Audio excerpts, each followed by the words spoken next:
5 sur 7 matin, bienvenue dans le débat matinal, bienvenue dans le forum de discussion. C'est ce qu'on pourrait appeler en football un but à la lisière du hors-jeu. Alors que personne ne l'avait vu venir, l'ancien ministre des Transports Hervé-Yves Khéroumé, débarqué du gouvernement, a émis le vœu de reprendre son siège à l'Assemblée nationale, mettant ainsi fin à la suppléance de Janvier Yawédéou. D'abord rejeté par le président de l'Assemblée nationale, sa requête vient de connaître une fin favorable à la Cour constitutionnelle avec la décision DCC 23-168 du 11 mai 2023 qui lui permet de retourner à l'Assemblée nationale. Avant même l'arrêt des sages, la démarche de l'ancien ministre était sujette à de nombreuses polémiques. C'est même devenu ce qu'on a pu désigner affaire Khéroumé au-delà, au regard, j'allais dire, de sa complexité. Entre les discussions sous l'arbre à palabre et les débats d'école qui ont convoqué le droit, l'éthique et le bon sens, l'ancien ministre est allé jusqu'au bout de son action et a triomphé.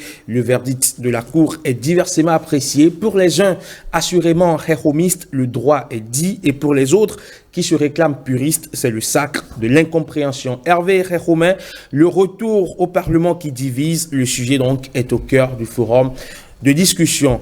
Stop! Régulez vos élans libidineux incontrôlés. C'est peut-être la phrase idéale s'il y avait une campagne à faire pour porter le projet du gouvernement, donc de contrôler la démographie qui s'en va galopante, une hausse qui fait partie des plus significatives dans la sous-région selon le gouvernement, d'où la nécessité de contrôler les naissances. Wilfried Léon Mbedji parle de procréation responsable. En tout cas, l'État va lancer bientôt des assises nationales sur le sujet pour recueillir l'avis de tous. Le projet a-t-il des chances de prospérer dans un pays où on continue de prendre de travers la pensée selon laquelle il n'y a de richesse que d'hommes? Analyse à suivre. Et puis on s'intéressera à la météo socio-politique avec de fortes turbulences au Sénégal. Vendredi dernier encore, ils étaient des centaines à manifester dans les rues de Dakar contre un éventuel troisième mandat de Macky Sall. Dinadem, il doit partir en Wolof. Tonton en cœur. La manifestation a été organisée par la plateforme des forces vives de la nation F24 qui regroupe une centaine de partis d'opposition mais aussi des organisations de la société civile et des syndicats. Une première d'une série à venir, même si le gouvernement à travers son porte-parole Abdou Karim Fofana persiste et signe, ce n'est pas à la rue de décider qui pourra être candidat. Jusqu'où iront les tensions au pays de la Teranga? Le débat est ouvert. Et autour de la table, deux francs-parleurs tout nouveaux dans l'arène. Théodule Oussa, mon confrère de E-Télé. Bonjour et bienvenue Théodule. Bonjour Raymond, bonjour téléspectateurs. Un plaisir de vous recevoir sur le plateau du 5 sur 7. Un plaisir partagé. En face de vous, Winner Innocent Godonou, il est analyste politique. Bonjour et bienvenue. Bonjour cher ami journaliste. Comment allez-vous? Je vais super bien. Merci donc d'avoir accepté notre invitation. C'est avec plaisir. On aurait pu avoir Francis Eloge Attali, mais malheureusement, il ne pourrait être là ce lundi matin pour des raisons indépendantes de sa volonté. Il présente d'ailleurs toutes ses excuses à nos aimables, vous aimables téléspectateurs donc, et fidèles de 5 sur 7 matin. On va retrouver certainement Francis Eloge Attali lundi prochain par ici sur le débat matinal, le débat politique de 5 sur 7 matin. Messieurs, allez, on parle de ce tout premier sujet. Il s'agit donc de l'affaire Khéroumé, enfin, puisqu'on a pu désigner l'affaire Khéroumé, le retour au Parlement donc de l'ancien ministre des Transports. Comment est-ce que vous analysez cette décision de la Cour constitutionnelle qui, pour certains, est vraiment très inattendue? Merci, monsieur le journaliste.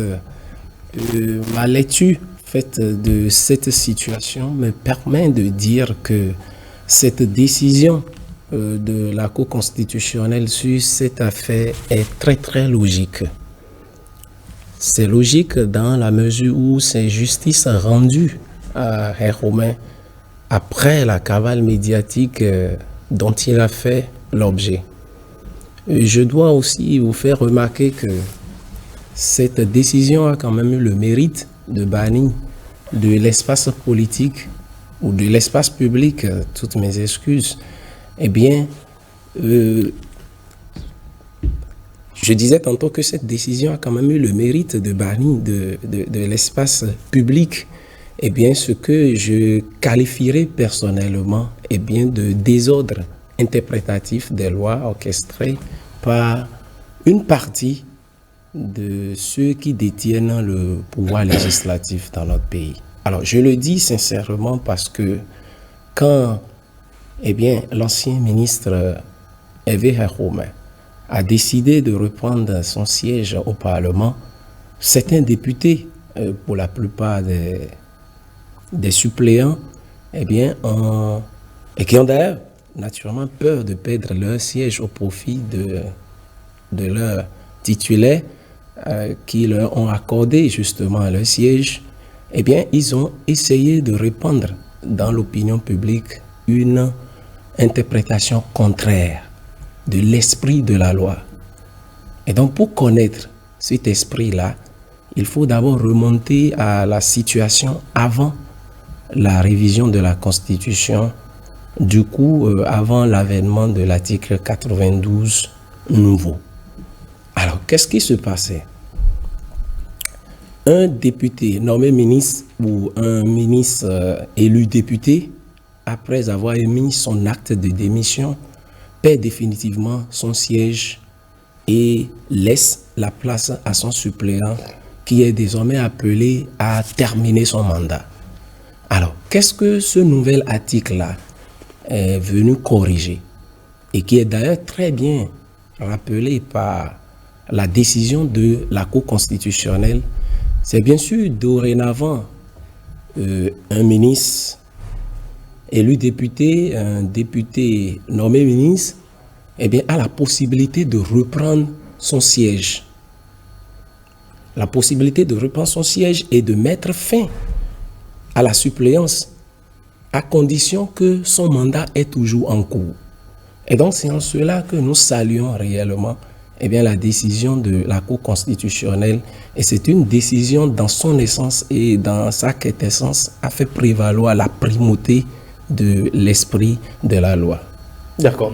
Théodule, vous avez donc suivi de très près aussi cette actualité liée à Hervé Khéroumé, cette décision DCC je vais voir mes fiches, DCC 23-168 du 11 mai 2023, donc qui permet désormais à l'ancien ministre des Finances de retourner à l'Assemblée nationale. Les juges se sont fondamentalement, il a rappelé, appuyé sur l'article 92 nouveau donc de la Constitution pour donner raison à l'ancien ministre, mais on pourrait quand même se poser des questions, beaucoup de questions, notamment sur cette interprétation-là des juges de la Cour constitutionnelle qui n'a pas été celle du président de l'Assemblée nationale qui, en son temps, avait opposé un refus.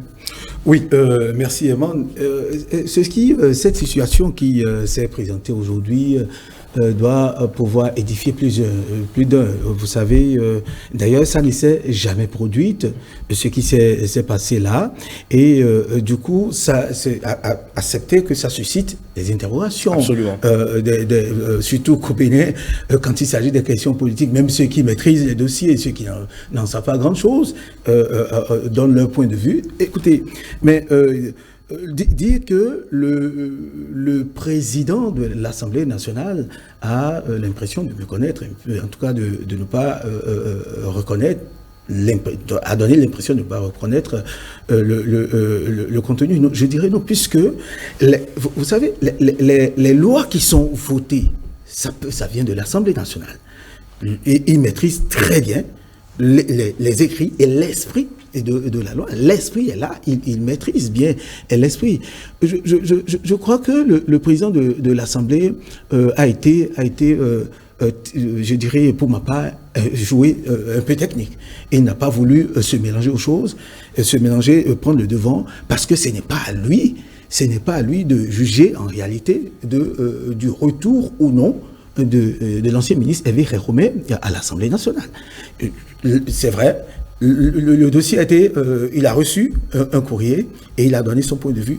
Non pas parce qu'il ne sait pas, il sait très bien, mais le jugement ne lui revient pas. C'est pourquoi il a dit il a donné sa réponse et au ministre Hervé Khéroumé qui veut reprendre sa place. Et donc, la loi l'autorise à reprendre son siège, d'aller, de poursuivre son chemin. Et il a trouvé, pour ma part, trouvé le moyen, il a été légaliste en optant pour ce président, en optant pour la Cour constitutionnelle, en écrivant, en saisissant pratiquement la Cour constitutionnelle pour qu'il y ait pour avoir gain de cause, et c'est ce que la Cour vient de faire, et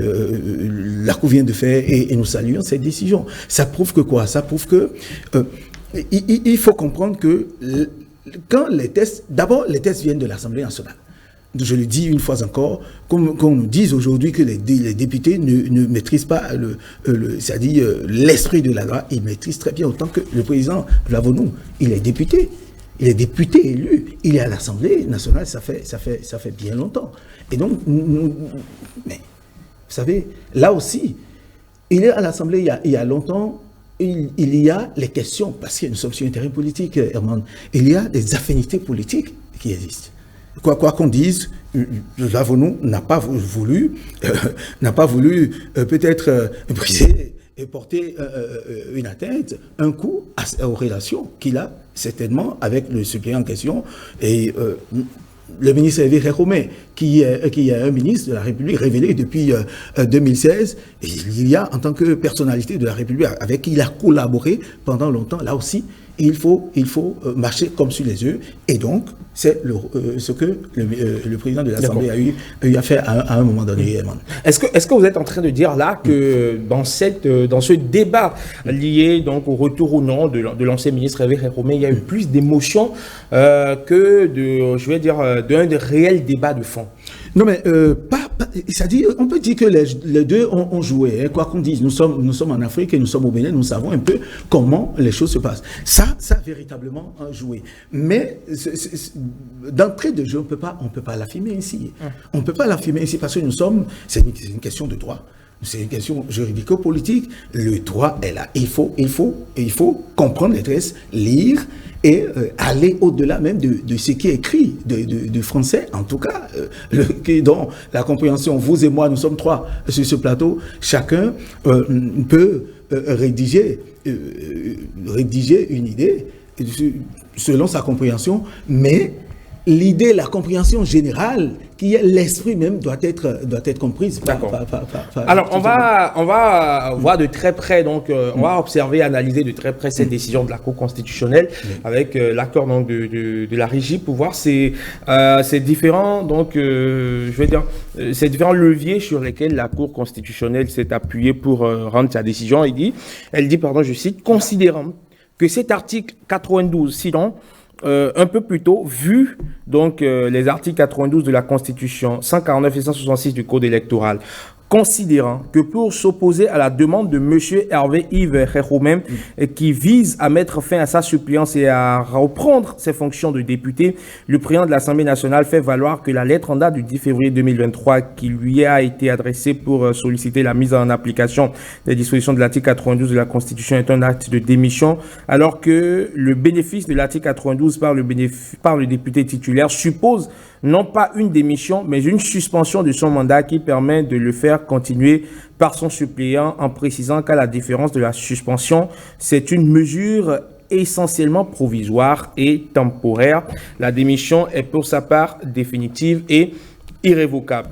Considérant que cet article 92 de la Constitution traite de vacances et est complété par les articles 149. On va peut-être voir tout ça en image. Il y a justement cette décision-là en image de la Cour constitutionnelle, considérant donc que cet article 92 de la Constitution traite de vacances et est complété par les articles 149 et 166 de la loi numéro 2019-43 du 15 novembre 2019 portant code électoral, que la lecture combinée de ces dispositions permet de distinguer entre la suppléance pour empêchement définitif et la suppléance pour empêchement provisoire que celle de l'article 92. Et considérant que si, d'une façon générale, la démission est une cessation de fonction définitive et se différencie en cela de la suspension qui, elle, est une cessation provisoire de fonction, la démission intervenue dans le cadre de l'article 92 de la Constitution a toutefois le caractère d'une suspension, que ce n'est en effet que par une lettre de démission qui ne saurait faire obstacle à la mise en œuvre de cet article 92 que le député qui entend arrêter ses fonctions en raison d'une incompatibilité fait connaître son intention à la représentation nationale. Entre autres, voilà, on va s'en arrêter là pour le compte de cette décision de la Cour constitutionnelle. ça peut fâcher quand même certaines personnes qui estiment que c'est trop facile, voilà, d'être ministre de la République, de se faire élire député. On dit, bon, ok, je préfère continuer ma fonction ministérielle et parce que vous êtes débarqué, vous dites, bon, voilà, écoutez, moi, je reprends mon fauteuil. Du point de vue éthique, ça pose quand même des problèmes, mon cher Wida. Oui, bon, d'une manière ou d'une autre, ça dépendra en fait de la position de chacun, de la conception de chacun.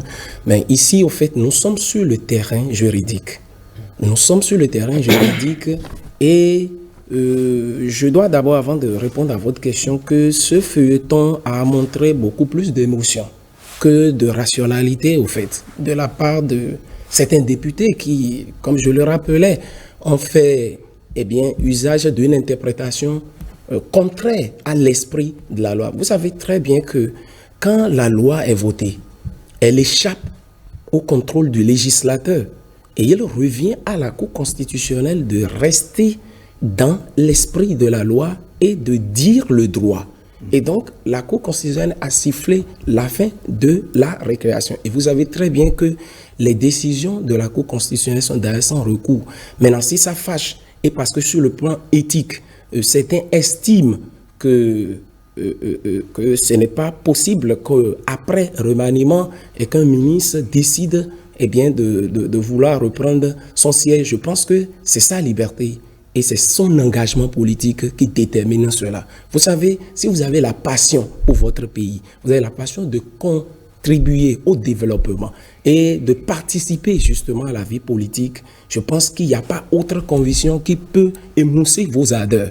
Et donc là, je pense que, comme je le disais, on est sur le terrain juridique, nous devons essayer peut-être d'écarter l'aspect éthique, et encore que l'aspect éthique, ça dépend justement de la position que vous occupez. Et donc là, il faut surtout dire que celui qui a été réhabilité, je parle de l'ancien ministre Hervé Romain, comme le disait Théodule, il a été légaliste. Il a été jusqu'au boutiste parce qu'il a cru, au fait, il a confiance aux institutions de la République et en l'occurrence à la Cour constitutionnelle justement qui a dit le droit. Vous savez, aujourd'hui, il est permis quand même de faire des interprétations. Il est permis de donner son point de vue. Mais est-ce que son point de vue s'impose à autrui? Non. Je pense que la Cour constitutionnelle, qui est une institution de la République, a habilité à situer, à trancher définitivement, et la décision est tombée. Désormais, il va falloir que nous soyons beaucoup plus respectueux en fait des décisions qui sont prises par les institutions alors, de notre pays. Personne ne remet en cause, en doute, voilà. ici dans cette décision de la Cour constitutionnelle. On sait que les décisions de la Cour ne sont susceptibles d'aucun recours, ouais. Mais il y a quand même que ce sujet, sinon cette situation avec l'ancien ministre Yves Romain remet quand même sur la table, pose quand même beaucoup d'incertitudes, notamment vis-à-vis des députés suppléants. Qu'adviendra-t-il désormais des députés suppléants qui aujourd'hui sont peut-être sur un fauteuil éjectable parce que du jour au lendemain, un titulaire peut s'appuyer sur un tel ou un tel autre test pour dire ok, je reprends mon fauteuil. On est en train presque d'ouvrir la boîte de Pandore. Vraiment, vous le permettez? Allez-y. La boîte de Pandore, non. En tout cas, la Cour constitutionnelle, en statuant sur l'article 92, a voulu corriger quelque chose. Depuis la modification de la Constitution en novembre 2019, il n'y a jamais eu cette situation. C'est la toute première fois que cette situation se présente et il est de bon ton, il est normal. Je ne dis pas vraiment normal, en tout cas, il faudrait s'y attendre qu'il y ait de ces réactions, surtout de certains députés qui sont dans la même position que la situation actuelle. Donc, la Cour constitutionnelle, en statuant sur l'article 92, il a voulu véritablement mettre un accent sur l'esprit à corriger la chose. C'est désormais possible. Ministres, ils le savent très bien, les députés. même les hommes de droit savent qu'il y a véritablement l'écrit et l'esprit de la loi. Ils savent très bien que c'est ce qui a été inscrit dans l'article 92. La Cour a voulu rappeler aux uns et aux autres. Et pourquoi ça suscite beaucoup? Donc moi, vous avez parlé d'éthique, de questionnement. Oui, parce que depuis 2019, novembre 2019, ça ne s'est jamais. C'est la toute première fois. Et le ministre Hervé Récomé a le mérite d'avoir, c'est-à-dire montrer peut-être le chemin. Les députés qui s'inquiètent, c'est normal. Parce qu'ils sont nombreux à l'Assemblée aujourd'hui être dans la même situation que le suppléant et le ministre Hervé Récomé. Donc, des gens s'inquiètent certainement pour le siège. Certainement, cette décision de la Cour constitutionnelle va faire jurisprudence à l'avenir, parce qu'on va se fonder désormais sur ce précédent de l'affaire Récomé pour trancher sans doute d'autres litiges à venir. Je l'imagine bien. Absolument. Mais on est en train de créer, est-ce qu'on n'est pas en train de créer un mauvais précédent? Absolument pas de mauvais précédent. Parce que je le disais tantôt, il fallait, pour comprendre au fait l'esprit de cette loi dans laquelle la Cour constitutionnelle est restée, il fallait se poser la question pourquoi ce nouvel article a été élaboré. C'est pour corriger forcément une injustice qui prévalait par le passé. Aujourd'hui, je pense que s'il y a une nouvelle... Où se trouve l'injustice? Que quelqu'un décide de rester dans son confort ministériel au point de renoncer à une fonction parlementaire. S'il vous plaît, l'injustice, c'est que vous avez été titulaire sur une liste donnée et vous êtes appelé à d'autres fonctions. Et donc, votre suppléant assume. Incompatible, oui. Assume, continue. Mais quand vous finissez, en principe, votre mission républicaine, qui serait peut-être incompatible à votre poste de député, vous avez quand même la liberté, en tant que citoyen, dans notre pays, de demander, eh bien, à revenir. Ce n'est pas quand même interdit. Et donc, c'est ce qui se passe. Donc, c'est la liberté individuelle qui est promue d'une manière ou d'une autre. Beaucoup plus clair, Emmanuel, sur ce point. Beaucoup plus clair, c'est-à-dire quoi? Au départ, avant que l'article 92 ne soit voté, c'est-à-dire déclaré conforme à la Constitution, vous savez très bien que c'était les députés nommés qui avaient la possibilité d'aller à des postes ministériels à l'international et puis finir le mandat. Mais le ministre qui est élu, comme Innocent vient de le dire, qui est élu tête de liste, élu, mais étant ministre, ne pourra plus revenir. C'est ce qui existait. C'est ce qui était. Alors, à partir de 80, mais la Cour a voulu corriger cette inégalité. Si le député qui est nommé à un poste, à une responsabilité, à un poste incompatible, et qui a fini, comme le cas du ministre Hervé Récomé, qui a fini sa mission, mais pourquoi ne peut-on pas lui accepter qu'il revienne? Alors que le député, lui, il peut aller occuper ce poste et y rester et permettre à son suppléant de finir. La Cour a voulu corriger une inégalité qui a toujours existé, et je le dis une fois encore, ça suscite beaucoup de polémiques, en tout cas des discussions sur des forats et sur les chaînes de télévision, comme ce que nous faisons ici, parce que c'est pour la première fois que ça s'est passé. Il n'y aura pas question de jurisprudence. Il n'a jamais eu, en tout cas depuis, je me réfère toujours à 2019, novembre 2019, par rapport à la Constitution qui a été retouchée. Il y a eu des articles nouveaux qui sont intervenus. Ça ne s'est jamais produit. C'est maintenant, nous pouvons dire que la jurisprudence... Bien sûr, oui, justement. Bien sûr. Et si ça s'installe, des ministres qui peut-être auront fini leur mission ou auraient fini leur mission et qui demanderaient à retrouver leur siège. La voie est ouverte, la voie est tracée. La voie est bien tracée. Et on a vu le message donc de Janvier Yawédéou, donc dont le mandat s'écoute malheureusement à l'Assemblée nationale. Il dit, je cite, tout en vous remerciant très sincèrement de votre grand soutien à ma modeste personne tout au long de cet épisode de notre vie politique, je vous réitère mon engagement à une action politique éthique, et de qualité au service des intérêts supérieurs de nos concitoyens où qu'ils se trouvent. Un engagement politique éthique, il revient dessus, n'est pas une course de vitesse, mais une course d'endurance avec obstacles qui permettent de tester la pertinence donc, et la constance de notre vision. Je suis pour le Bénin que je continuerai à bâtir à vos côtés. Ça voudra dire quelque part, quand on lit, c'est pas fini, hein, il continue notamment, je souhaite à mon titulaire devenu successeur un bon séjour à l'Assemblée nationale au service de l'avenir du peuple béninois à travers une législation qui comble ses attentes de justice et d'épanouissement individuel et collectif. Quelque part, quand on lit, on interroge ce narratif, sinon ce test donc, de Janvier Yawédé, où on a l'impression que la décision vraiment lui reste quand même un peu entravée de la gorge. Moi, je ne pense pas. Je pense qu'il s'est plié au fait à la décision de la Cour constitutionnelle. Et quand il parle aussi de l'éthique, je pense que la Cour constitutionnelle est aussi dans cette démarche éthique-là, qui est de restaurer la justice. Si une loi va dans un sens et arrange une partie donnée, la même loi devait pouvoir arranger l'autre partie, donc parce que c'était une loi à sens unique.